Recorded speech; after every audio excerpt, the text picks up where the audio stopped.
Bueno, buenos días con todos. Soy doctor Eduardo Cortina. Como bien hizo mención Valentina, pues estoy a cargo desde que empezó esta emergencia sanitaria a raíz de la pandemia de COVID-19, responsable de velar por la salud mental de los trabajadores de la Clínica San Felipe en Lima, Perú.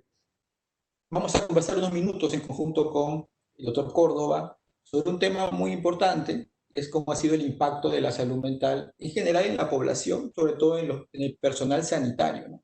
Antes que nada, agradecer a Edgar Cortés por la convocatoria y a Colmédica por la invitación. La salud mental ha pasado a ser, diría yo, actualmente ya casi protagonista, ¿no? de lo que respecta a lo que es este gran fenómeno, ese gran trauma social que representa la pandemia. Desde diciembre, que se presentan los primeros casos en China, ha habido un avance en 3 meses, llegando incluso a 114 países. Esto da lugar a que la OMS en marzo decreta una situación de pandemia. Aquí en el país se decreta un estado de emergencia a partir de la segunda semana de marzo, y seguro que en los países de Sudamérica y en la mayoría de países ha sido casi en simultáneo. Esto ha generado que tengamos que hacer una adaptación de nuestra práctica médica convencional de una forma muy rápida, y la psiquiatría no ha sido la excepción. Nosotros sabemos que históricamente, luego de cada epidemia, luego de cada trauma social, siempre ha habido una ola de patologías mentales. Entonces, cobra mayor importancia hablar de estos temas en la actualidad. Sin ir muy lejos, eh, ya hay una posible vacuna que venga para el próximo año, esta vez lo más probable.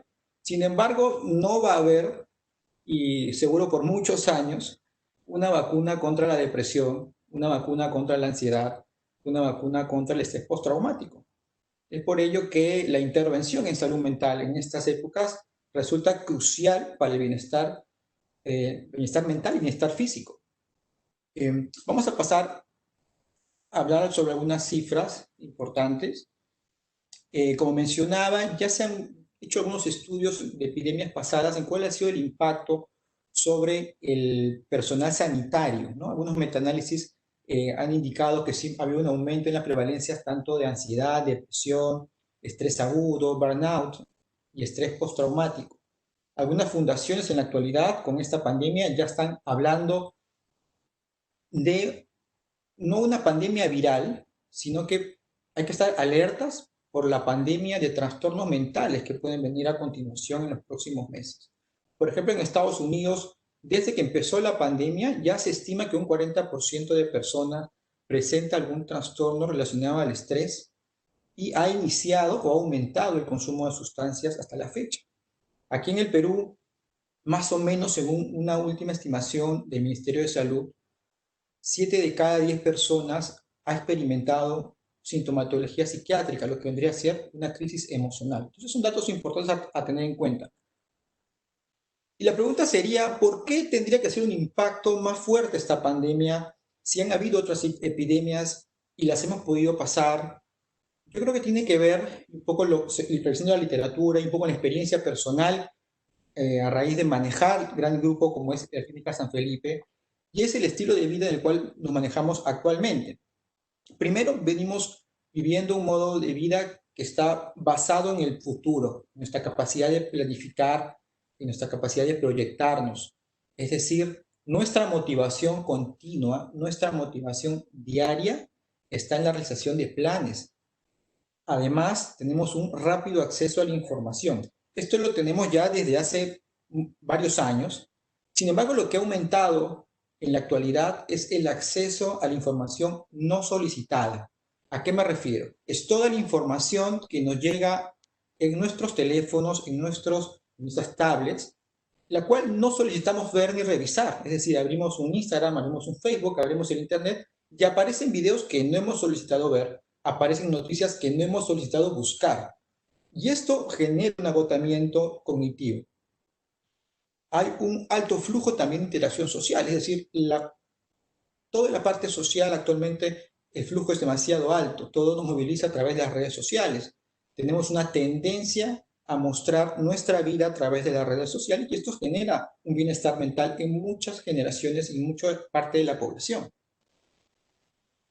Entonces, ¿cuáles serían los factores desencadenantes para que una persona que no ha tenido patología mental pueda desarrollarla a consecuencia de la pandemia? O la persona que ha tenido, que tiene patología mental, exacerbe sus síntomas y pueda reagudizar sus casos. Aquí está diapositiva a través de 5 de los puntos más importantes, ¿no? Uno sería la pérdida de control personal. Una de las cosas principales que nos ha dado este estado de emergencia, esta cuarentena, es que perdimos el control de poder organizarnos. A los que somos médicos nos sacaron nuestros consultorios, tuvimos que ir a nuestras casas, no podíamos planificar con nuestros pacientes, no podíamos planificar con nuestras familias, nuestra rutina se alteró por completo, perdimos el control de nuestra vida cotidiana, la pérdida de la perspectiva de futuro, lo que mencionaba hace un momento, es decir, perdimos la capacidad para poder planificarnos a futuro, que son muchas de las motivaciones actuales del ser humano. Estos dos primeros puntos, una de las intervenciones justamente que recomendaba la OMS y la que se estuvieron haciendo en la clínica, era justamente promover las rutinas, ¿no? Que la persona tenga rutinas diarias, que se organice durante el día para justamente evitar la pérdida de control personal, es decir, aumentar la sensación de control. ¿Ok? Un tercer punto es el agotamiento cognitivo. Es decir, la cantidad de información que recibíamos desde que se dictó el estado de emergencia en nuestros países. Es increíble la cantidad de noticias a través de la prensa visual, la prensa escrita, a través de las redes sociales, que llegaba a nosotros, ¿no? Y esto, ¿qué es lo que hacía? Esto tiene una importancia, porque esto aumentaba nuestra sensación de riesgo de contagio. Entonces, una de las medidas que se realizó también en la clínica, y calculo que es seguro lo que han estado realizando en sus países, es tratar de promover la disminución de información que se recibe en relación al COVID, al virus, desde que empezó. ¿Por qué? Porque esto aumenta nuestra sensación de riesgo. Hay algo que se llama, lo que es en psiquiatría, la negligencia de la probabilidad. Es decir, mientras más información veo en relación al virus, más sensación tengo de contagio, cuando la realidad es completamente diferente. Solamente habrían dos posibilidades, de contagiarme y no contagiarme, sino el acúmulo de noticias aumenta mi sensación de riesgo y hace que yo salga a la calle o salga a mi trabajo mucho más temeroso. Un cuarto punto es el estrés emocional constante. Y esto básicamente visto en el personal sanitario, ¿no? Es decir, el estrés constante de ir a trabajar, estar expuesto, mucho más expuesto a contagiarse del virus y está cercano a la muerte. Esto es, poniendo un ejemplo, es como la persona que tiene que pasar por una calle peligrosa. Pasa por una calle peligrosa, tiene el temor de que lo pueden robar, que lo pueden violentar. Cuando termina la calle se siente mucho más seguro, llega a su hogar, que es su zona segura, se tranquiliza y listo. Si esa persona no tiene que volver a pasar por la calle peligrosa, solo quedó en una anécdota. Pero si esta misma persona la hacemos pasar todos los días por esa calle peligrosa, esa persona va a tener un estrés constante e incluso su lugar seguro, que es su hogar, no va a ser seguro porque una vez que llega a su casa estará pensando que al día siguiente tiene que volver a pasar por esa calle. Y es un poco lo que le pasó al personal sanitario, es decir, tiene que ir a una guardia COVID, tiene que ir a trabajar al hospital con el temor de infectarse, llega a su casa y ya está pensando al día siguiente que tiene que volver a estar expuesto. ¿Ok? Y el aislamiento forzado. Hay que saber diferenciar el aislamiento forzado del aislamiento voluntario. El aislamiento forzado es lo que nos ha tocado pasar con este estado de emergencia, porque muchos pacientes, muchas personas, mucha gente del personal de la clínica San Felipe, por ejemplo, me decía, no, doctor, yo soy un hombre muy casero, soy una persona muy, muy casera, no me afecta en realidad no salir de casa, no me afecta no tener tanta interacción. Ok, los primeros meses tal vez pudo no ser un problema, pero el simple hecho de no tener oportunidad social, que significa no tener la oportunidad de poder salir si uno así lo quisiera, genera un estrés constante. Un poco para mencionar cuál es la evolución clínica de lo que se puede esperar ver en la población en general. Esta es una pequeña línea de tiempo de los meses en los cuales hasta la fecha más o menos estamos, casi en un sexto mes de pandemia de todos los países que estamos escuchando esta charla. Lo primero que hemos visto en el personal sanitario, por ejemplo, de la Clínica San Felipe, y un poco revisando la literatura, es lo que se ha venido presentando en diferentes sociedades, es la reacción aguda al estrés. La reacción aguda al estrés es esta respuesta psíquica y física ante un evento puntual, por ejemplo, puede ser una crisis de pánico, y tiene un tiempo muy corto que puede durar horas esta reacción, o incluso puede durar algunos días, pero que no genera un problema en la vida natural de la persona, ¿no? Entonces veíamos, por ejemplo, enfermeras que en una guardia COVID tenían una crisis de llanto. Esta persona tenía que ser retirada de la guardia, tener una consulta, tranquilizarse, y tal vez esta persona podía retomar su actividad al día siguiente, o incluso muchos retomaban su actividad el mismo día en su guardia. Es un evento transitorio, pero que genera un estrés muy alto, que puede ser, por ejemplo, una crisis de pánico muy puntual. Pero acá lo importante, y lo que se vio un poco en la población de la clínica, fue lo que es la resonancia emocional, que es un concepto también interesante. Es decir, la persona que tenía la crisis, ¿ok? Tenía su crisis, pero había un compañero que estaba visualizando, o un grupo de compañeros que estaban visualizando cómo esta persona tenía la crisis. Entonces, la reacción que despertaba en el personal que vio a su compañero teniendo la crisis, despertaba el temor de poder estar en la misma situación de su compañero. Es decir, despertaba una suerte de ansiedad anticipatoria. Entonces era muy probable que los compañeros que ven la crisis puedan experimentar la misma crisis días después. Entonces, aquí es muy importante la intervención, porque si uno tiene una intervención correcta de una persona que hace una crisis en una determinada guardia, es muy probable que el equipo disminuya su ansiedad anticipatoria si se hace una correcta intervención, porque se va a sentir protegido. ¿Ok? Luego, pasado el segundo mes, lo que se ha estado viendo son los trastornos, lógicamente, de adaptación. Ya ha pasado un tiempo de pandemia, casi en la mitad de lo que hasta la fecha estamos, y vienen ya síntomas tanto depresivos como ansiosos, también muy puntuales, pero que tienen una duración mayor en el tiempo y una mayor intensidad. Por ejemplo, insomnio, irritabilidad, falta de apetito, desgano, falta de energía. Son situaciones que ya las personas la incapacitan y pueden hacerlas decaer en su ánimo, y tienen mayor riesgo a tener trastornos declarados como ansiedad y depresión más adelante. Es por ello que la intervención en este punto también ha sido muy importante.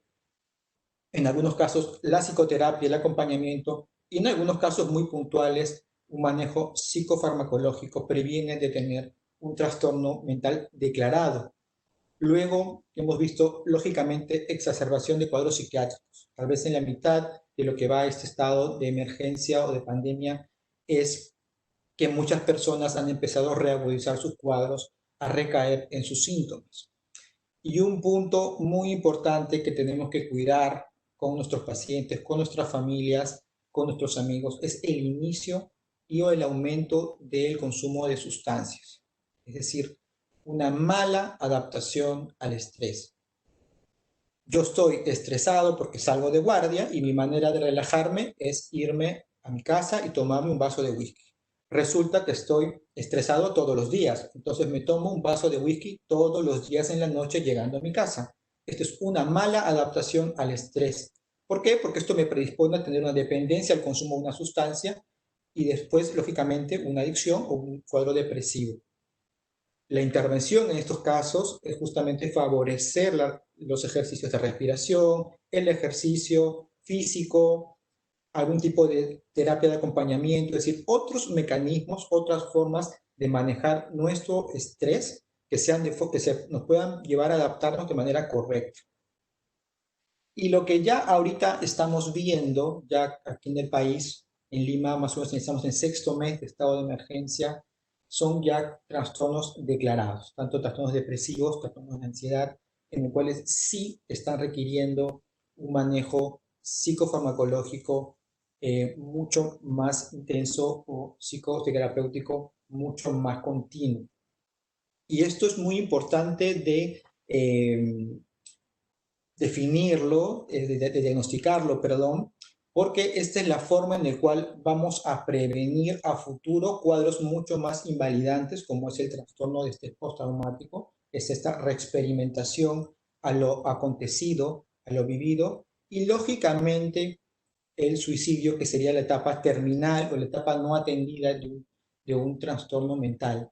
Es decir, esta es un poco la línea de tiempo en resumen de cómo ha podido venir la patología mental en general. Esto es la población de la Clínica San Felipe, pero es claramente replicable a cualquier institución.